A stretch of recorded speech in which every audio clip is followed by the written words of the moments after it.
Have you ever been out snowblowing your driveway and have something suddenly break on you? Did you ever think to yourself, man, I wish I had that part ahead of time so I could go ahead and fix it and be on my way? Stock up on these items now before snowblower season gets in full swing. Let's check them out. Hey guys and gals, welcome to Garage Gear. I'm JB, giving you the best tips and tricks to survive life in and out of the garage. And remember, if you're feeling the vibe and you want to be part of the tribe, subscribe. Here we go. Number one, have extra belts on hand. You never know when these are gonna go while you're out there snowblowing your driveway. Over time, belts bust, and they take a lot of strain from hustling heavy loads of snow. And if it's been a number of years since you've either swapped out your belts or never touched them at all, your days are numbered. You can search the model number of your snowblower online, and you can usually find the belts pretty fast. I recommend getting one drive belt and at least one or two auger belts. Keep them in a safe space so you always have them for a snowy day. And if you are wondering how to replace belts on a snowblower, I've done many videos on that, and I'll have them linked down below in the description for you. For number two, you're gonna wanna stock up on some shear pins. Have a couple of these on standby. These bust at the weirdest of times. One time I was snowblowing along, and underneath all that snow was a tree branch. It got caught in the augers, snapped my shear pins. Good friend of mine actually caught a rolled up newspaper in his augers before, busted his shear pins too. Basically what I'm saying here is you never know what's underneath those snowbanks, and shear pins, their main job is to defend your gearbox. They're made of a softer metal so that way they easily snap under pressure. And you'll know when you break one because as you're pushing the snowblower along, you'll just be moving a bank of snow and not throwing the bank of snow. If you break one of these, no big deal, you just insert a new one, tighten it down, and you're good to go. You can usually grab a couple of them for just a couple of bucks. And repeat after me. Is he serious? Always. I, insert your name here, will not use regular nuts and bolts instead of shear pins because they'll bust up my gearbox. Thanks. Let's rock on to the next. Number three is all about the carburetor. Your carburetor is the heartbeat of your snowblower. It's a great idea to have some extra carburetor parts on hand. Take a look at what I got here. These are extra carburetor parts for my specific snowblower, and inside I have a new carburetor bowl, some extra gaskets, a new bowl seal. These I see go quite a bit. So having one of these on hand is definitely a plus. A brand new float, a new needle and a new spring, and some other assorted parts here. Having these extra parts on hand can make your repairs go a lot faster. 9 times out of 10, you're gonna end up waiting for parts to be shipped to you, so having them ahead of time is a big plus. If you wanna take it to the next step, you could actually order a whole new carburetor. That way, if your snowblower breaks down, you can just simply swap them out and then clean the dirty carburetor on your own time. You can just keep that snow moving. In order to keep this video moving with the YouTube algorithm, would you mind taking a super quick second to hit that like button?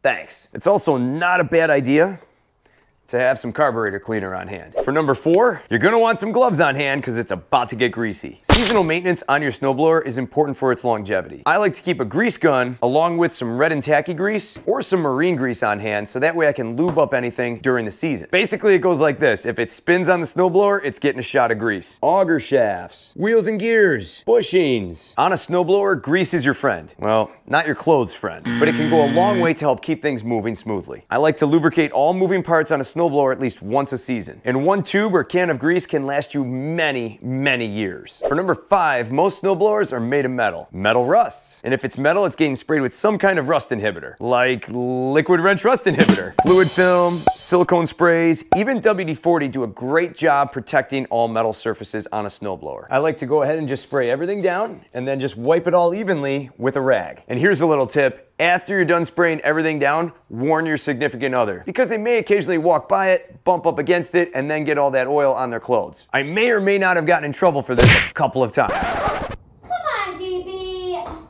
Also, here's another really good tip. Take your spray can, insert the spray straw, and then you're gonna wanna go ahead and inject this spray into any creases or bends in the metal. Just spray it right in, just like that. Now inside these little slots, moisture and metal like to get freaky, so get it in there, wipe it down, and protect that surface. If you neglect those edges for a season or two, I guarantee you, you're going to start to see rust forming along those areas. Number six, well, it's a space heater.